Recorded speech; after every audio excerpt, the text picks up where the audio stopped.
Student of 10th class. Today chapter is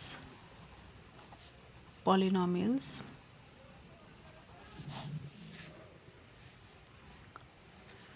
आपने 9th class में भी पॉलिनॉमियल्स किया है, राइट?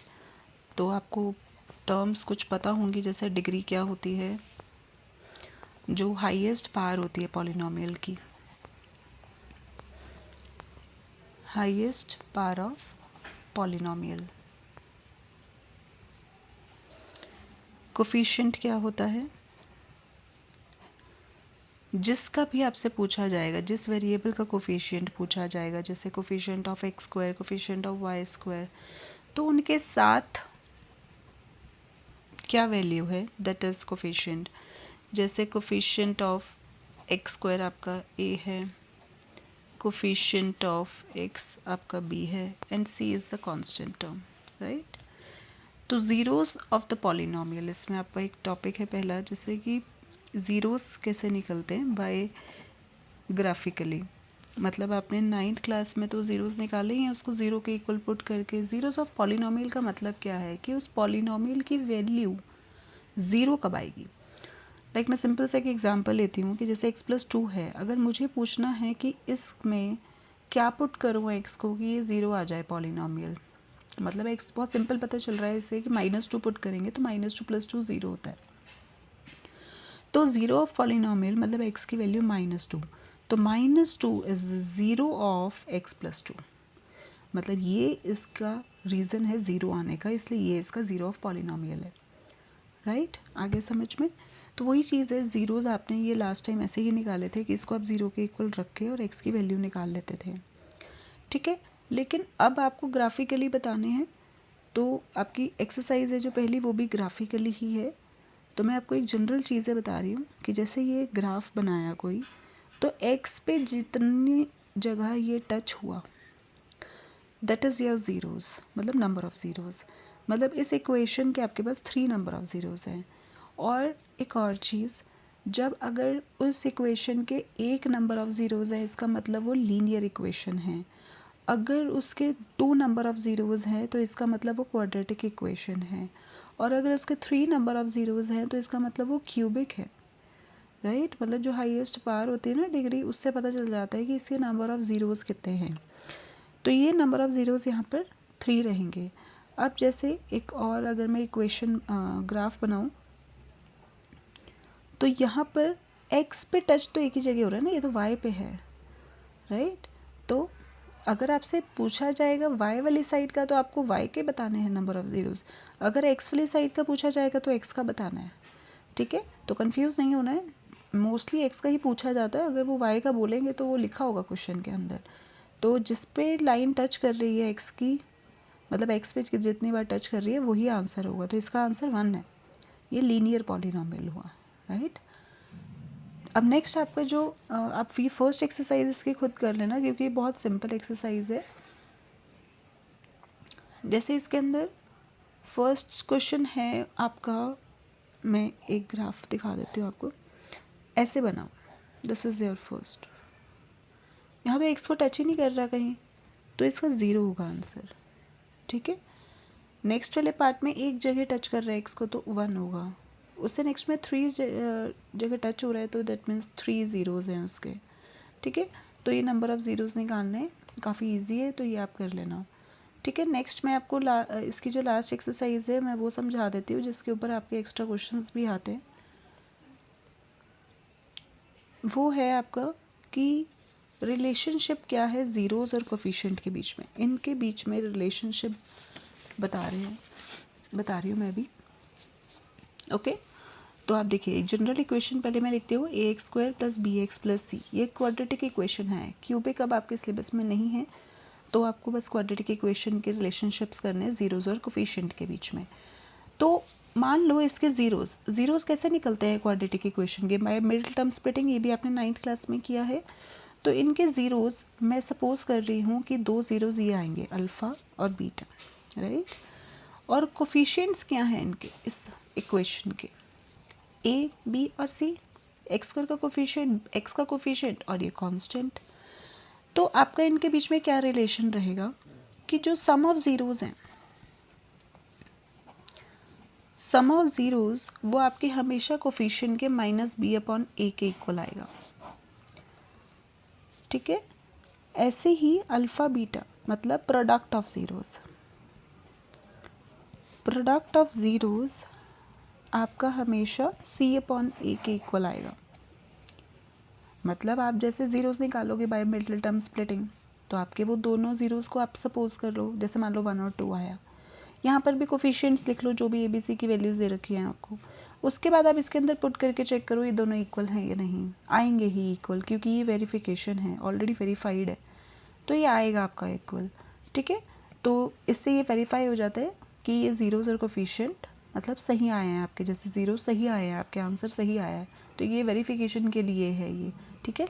तो this is the relationship between zeros and it's coefficients of the polynomial, given polynomial. अब आपका एक और चीज़ है इसमें, ये तो आपका फर्स्ट क्वेश्चन से रिलेटेड हो गया, अभी मैं सॉल्व करके बताऊंगी आपको।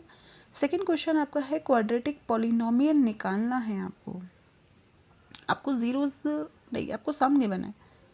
अगर आपको ज़ीरोज़ गिवन हो अल्फ़ा और बीटा, तो आप क्या करोगे, अल्फ़ा और बीटा भी ज़ीरोज़ गिवन हो तो उससे भी पॉलिनोमियल निकालना है, तो वो आपके एक्स्ट्रा क्वेश्चंस में आते हैं कि ज़ीरो से आप कैसे निकालते हो, तो वो भी मैं आपको एक सिंपल सा मेथड बता देती हूँ, ठीक है। तो पहले सेकंड क्वेश्चन आपका, पहले एनसीईआरटी के थ्रू चलते हैं हम, उसके बाद हम अकॉर्डिंग एनसीईआरटी करेंगे, पहले हम फिर एक्स्ट्रास पे जाएंगे, राइट, नहीं तो आप ऐसे कंफ्यूज हो जाएंगे।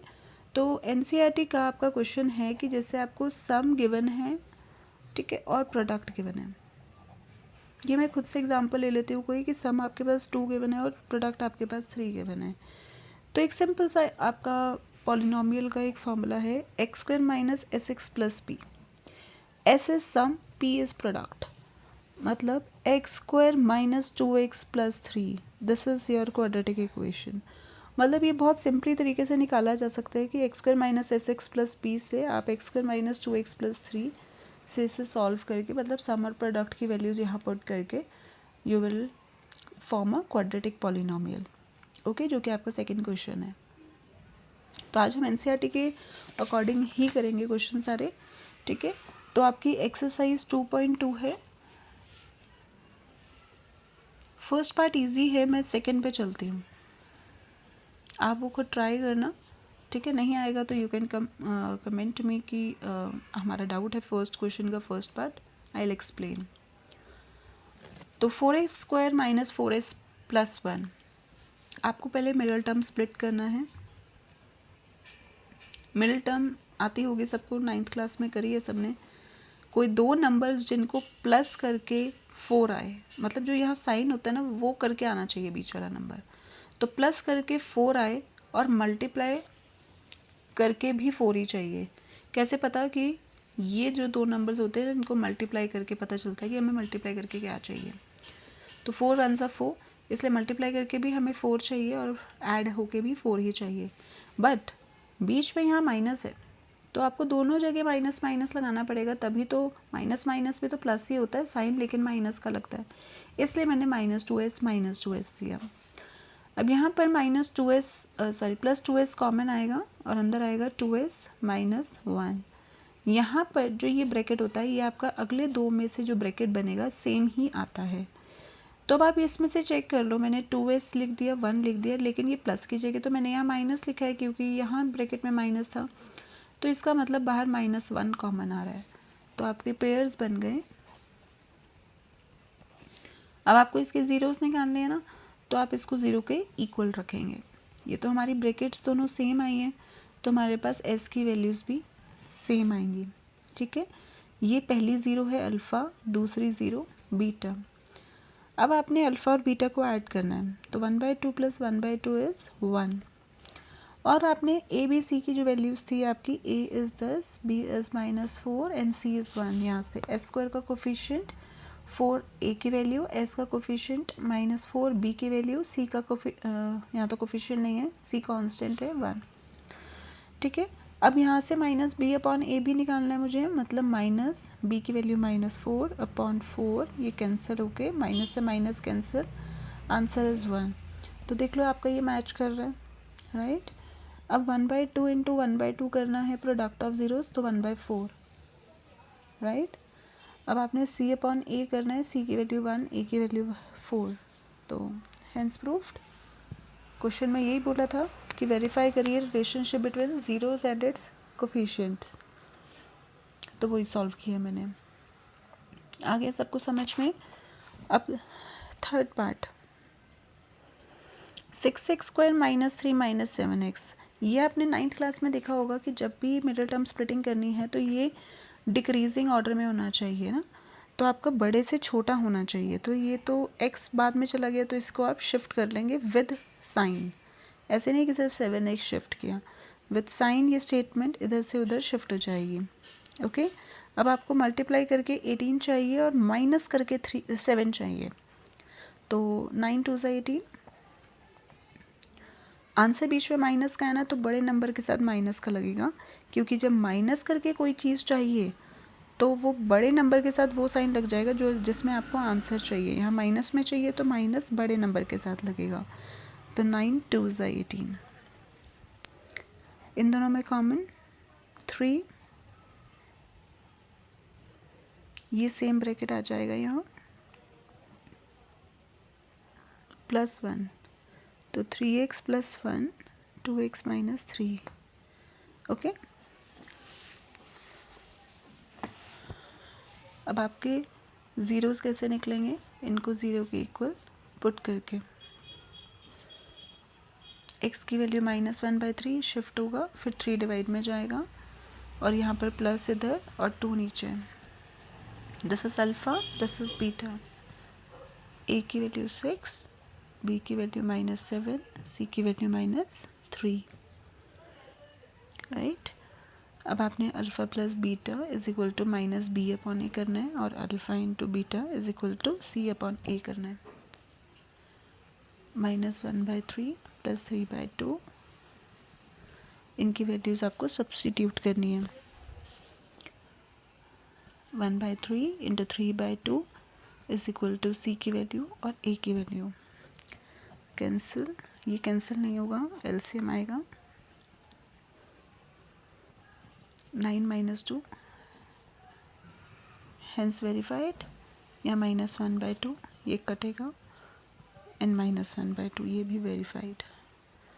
तो होप आपको ये समझ आ गया होगा, ठीक है। अब इसके आगे के जो आपके पार्ट्स हैं इसमें से एक और मैं करके दिखा रही हूँ आपको। 4th और 5th पार्ट में दोनों ही बता देती हूँ आपको। 6th पार्ट आप इजीली कर पाएंगे, ठीक है। तो 1st और 6th पार्ट आप खुद सॉल्व करना, मैं 4th पार्ट और 5th बता देती हूँ। 4u² + 8u, यहाँ मिडिल टर्म स्प्लिटिंग नहीं होगी क्योंकि मिडिल टर्म ही नहीं है ही 2 टर्म्स, तो आप 4u डायरेक्टली कॉमन लेंगे और u + 2 आएगा। तो 4u को जब 0 के इक्वल रखेंगे तो u इज़ 0 और u + 2 को आप 0 के इक्वल रखेंगे तो u इज़ -2। a की वैल्यू आपके पास 4 है, b की वैल्यू 8 है और c आपका 0 है क्योंकि कांस्टेंट वहाँ है ही नहीं। अब alpha plus beta is equal to -b/a, alpha is 0 - 2 is equal to -8/4, तो ये -2 इज इक्वल टू -2। ऐसे ही product of zeros is equal to c/a, 0 into -2 is equal to 0/4, so 0 is equal to 0। यहाँ मिडिल टर्म स्प्लिटिंग की ज़रूरत ही नहीं थी, ठीक है, got it. Next 5th part. 5th part है आपका t² - 15। यहाँ पर t नहीं है, कॉमन तो कुछ नहीं आ रहा। a² - b² की इक्वेशन बना सकते हो आप इसको, तो t² तो ऐसे ही रहेगा, लेकिन 15 किसी का स्क्वायर नहीं है तो आप उसको रूट में लेके स्क्वायर बना दो ताकि ये कैंसिल होकर वापस क्वेश्चन भी बन रहा है। तो वी डिड राइट, ओके, हमने सही किया है ये। अब a² - b², जिसके फॉर्मूला होता है a - b a + b, मतलब t - √15 और t + √15। तो आप जब t - √15 को 0 के इक्वल रखेंगे तो योर आंसर इज √15, और अगर आप t + √15 को 0 के इक्वल रखेंगे तो तो your answer is -√15. Okay, alpha is √15, beta is -√15. A is 1, इसमें बी गिवन नहीं है तो 0, एंड सी इज़ -15. तो alpha plus beta is equal to -b/a. √15 minus √15 is equal to -0/1. तो आंसर है 0. And alpha beta is equal to c/a. And √15 into -√15, तो आपका 15 आ जाएगा माइनस का, and answer is same. So hence proved. आपको आ गया होगा ये समझ में. नेक्स्ट क्वेश्चन आपका क्वेश्चन नंबर 2. मैंने अभी आपको पॉलिनोमियल्स के इंट्रोडक्शन में समझाया था कि सम और प्रोडक्ट अगर आपके पास गिवन है तो पॉलिनोमियल कैसे निकलेगा, x² minus sx plus p से. तो मैं इसका एक पार्ट सॉल्व कर रही हूँ. Second part, √2, 1/3. ये सम है, ये प्रोडक्ट है. x² माइनस s की वैल्यू, x ऐसे ही रहेगा, प्रोडक्ट की वैल्यू. आपने ये 3 को नीचे नहीं छोड़ना है. Take LCM. 3x² minus 3√2x plus 1 upon का जो आपका 3 है वो आपका इधर जाके अपने आप 0 हो जाएगा, क्योंकि पॉलिनोमियल में इज इक्वल टू 0 होता है, तभी तो हम ये वैल्यूज़ निकालते हैं. लेकिन रिप्रेजेंट करने की आपको कोई ज़रूरत नहीं है यहाँ पर. तो this is your answer in the simplest way. Okay, तो इसके रेस्ट 5 पार्ट्स आप खुद ट्राई करना, and we'll do next after tomorrow. Thank you. Bye for now.